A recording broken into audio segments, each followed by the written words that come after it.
Age of exploration was when travel by water became popular.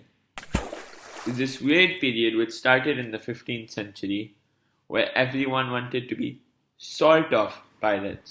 Missy. People wanted to find new routes, new trades, and apparently new continents. But to understand how this era of discovery began, let's rewind. People have traveled through water for centuries. Vikings. But was it the most common and safe way to travel? No, that was land. Which is why all trades took place on land on a system known as the Silk Road. But this Silk Road became unreliable due to many reasons. One, the nomads that did all of the trading became less powerful and thieves started, well, thieving.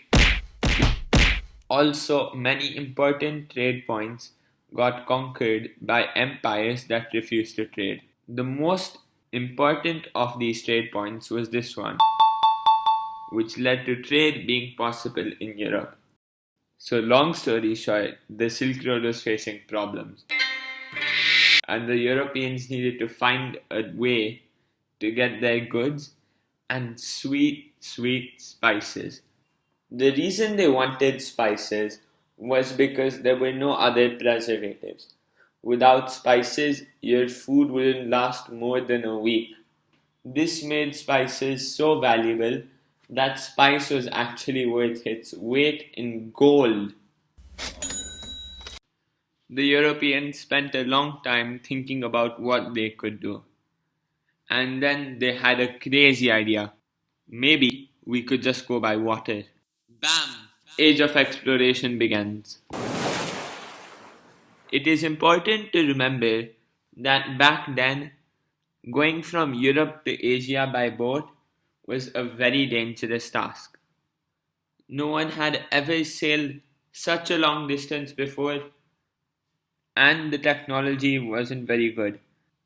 To remind you of all of the dangers, I made a short list of them.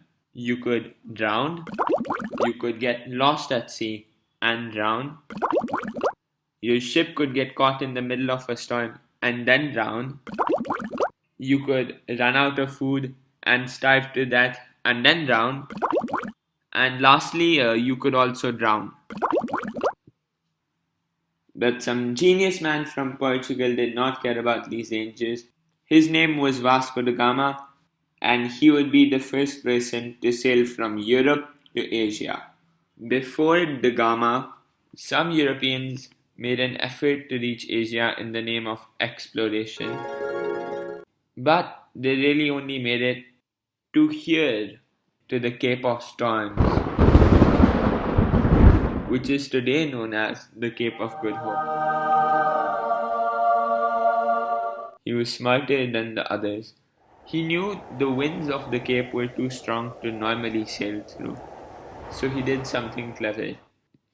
In 1497, Da Gama set off on his journey. He started his journey like normal, but then suddenly he sailed out towards the west, and then he slowly collected power from the wind to pass through the Cape of Storms and sailed straight to India. So that breakthrough in exploration was pretty big. But reaching India is not Portugal's only explorational achievement. Before Gama's journey, Portuguese Prince Henry II built an ocean navigation school that trained sailors. Da Gama was actually one of his students. So, Portugal did a lot for exploration. But Portugal's rival, Spain, saw the success of Portugal and got extremely jealous. Which is why the Spanish king and queen were really happy when they met this man, Christopher Columbus. So, Columbus, tell me, you want to find a new way to go to India? Yes. And you know if the earth is flat, you will die? Yes. Are you crazy?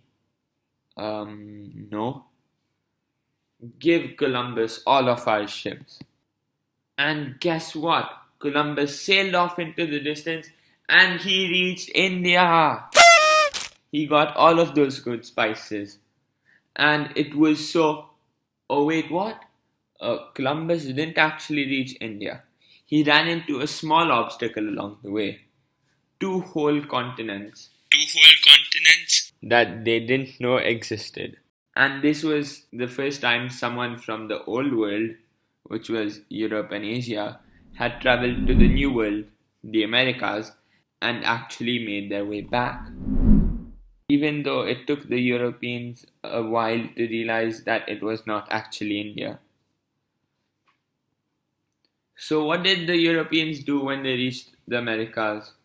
Well, it's pretty simple.